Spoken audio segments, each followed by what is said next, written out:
Oh wow, we actually have some shark action today.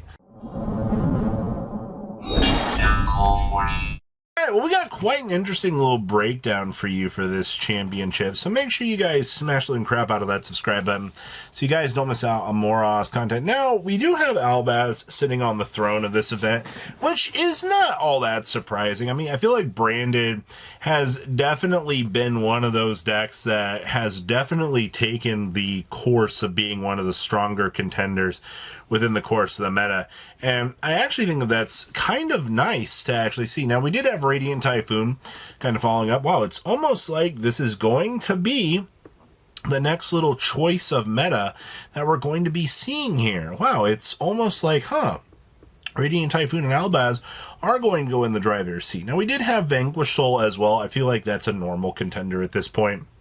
You know, Vanquish Soul's job is just to really push her. And keep in mind, I mean, they have less canine cards than we do right now, which does actually cause a little bit of a checks and a balance issue for sure.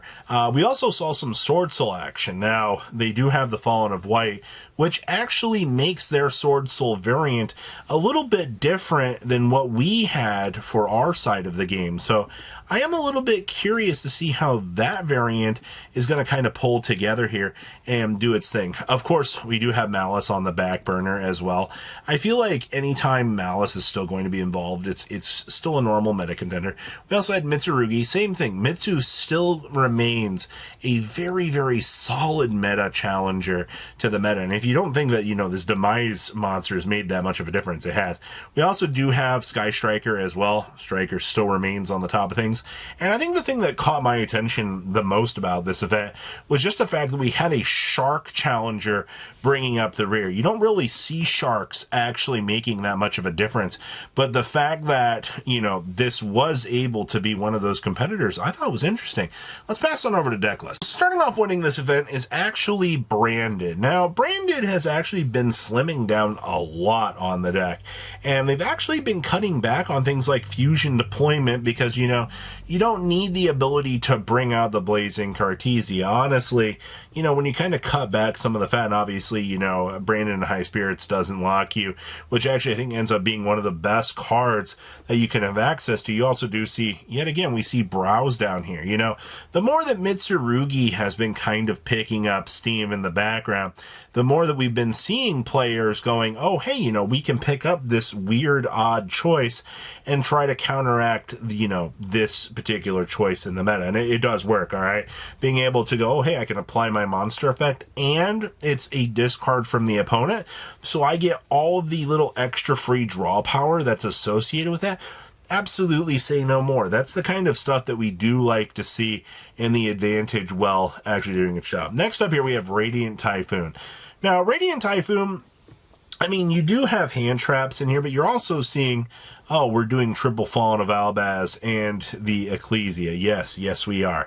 Evidently, having access to that bridge point is very, very, very important, and I do like that a lot. It does actually help, you know, some other stuff. In terms of the deck, I mean, you have crowns, you have droplets, you do have one twins in the main deck, a secondary twins in the side deck. We have seen how good the twins can actually be for actually helping out this deck, which I do think works out very, very nicely. We've also got two of the Illusion Gate in the side deck as well. You know, free board wipe into bringing back your opponent's ace monster for you to be able to set up is going to win you some pretty free games. So, you know, we take those. I like that a lot. Next up here, we have good old Vanquish Soul.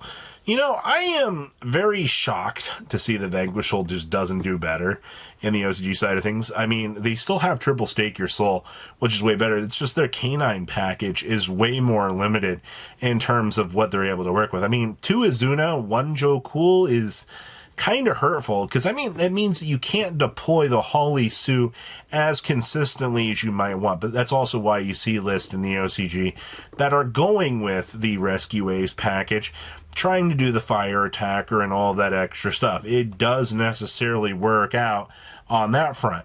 In terms of, we're playing one case of Canine, I figured you might want to extend that out a little bit more, but to be fair, I think you put more of a stock in the Vanquish Soul side of this deck than anything else because, being able to get into your key piece, even with one rosin, it's fine. So this is just Vanquish Soul featuring Canine cards. You love to see it. Next up here, we have some Sword Soul action.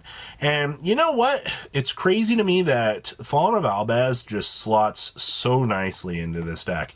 Brandon and High Spirits, yet once again not locking you, but you got to remember they have access to technically the Sword Soul Synchro, which this build is not playing. I see they are actually playing the little Chaos Demi Archfiend down below. We also have access to Protoss in this deck, which if the TCG still had Protoss, and probably Baron de Fleur, I feel like this deck could actually be a meta contender. But that's the thing, right?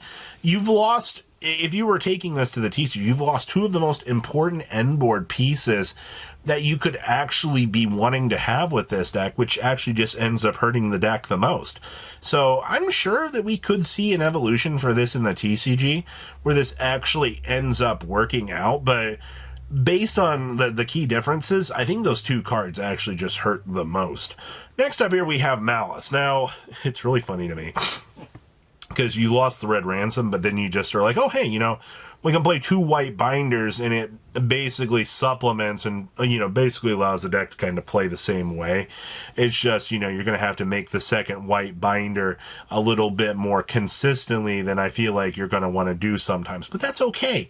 You don't have to make the same end-all, be-all board all of the time. This deck is incredibly consistent at what it does. Even with Splash Mage being gone, even with, your consistency continuing to be punched. You still have triple of the field spell in the deck, which still allows this deck a lot of operation time to basically be able to consistently do its thing. So I actually like that a lot. Definitely a very strong contender. I'm also still going with one of each of the Maliss traps. Is actually really, really good. Next up here, we have the Unbridled Power of Mitsurugi. Yes, this deck still remains one of the stupidest decks. They still have access to King of the Fair Limps, man. All right, what are you doing, OCG? Why have you allowed this to actually happen? And because, we are playing Triple Demise, you up the triple copies of Murakumo that you want to play. You're still only... Futsu's optional if you want to extend it to 2 or not. I feel like at the point of trying to play multiple Futsu, it just kind of feels worthless, and that's not exactly what you want to be doing. You still want this deck to be as consistent as you can actually have it be. So, I don't know. I don't really see a reason to make things be way worse off than they actually are. You still are also playing 2 extra, have 1 pot of Prosperity. Just because, what key cards in your extra deck are going to be good. Case in point, look at the double IAP and the double Dynamondo. Alright, next up here, we have some Sky Striker action. Woo! So, Sky Striker actually gets to play the Triple Crown, which is hilarious, by the way. Because technically you can lock a Yummy Monster on the field and just go bonk, bonk, bonk over it as you're, rotating through the linkage lines.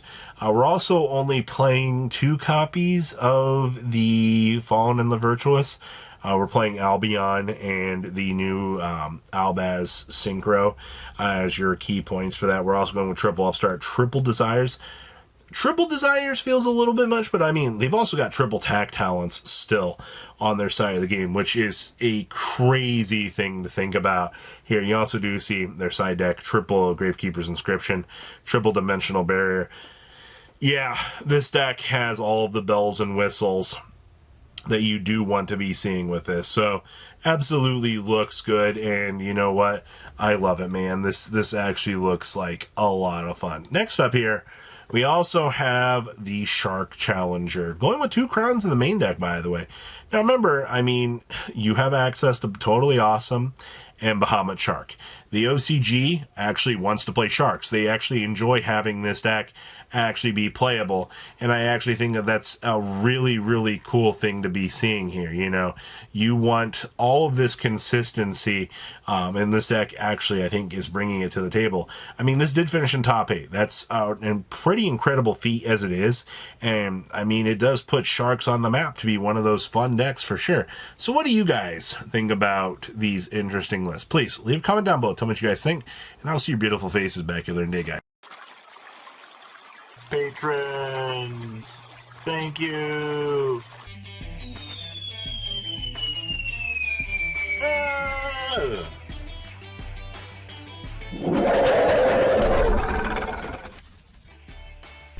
Thank you so much for watching. Check out these other videos.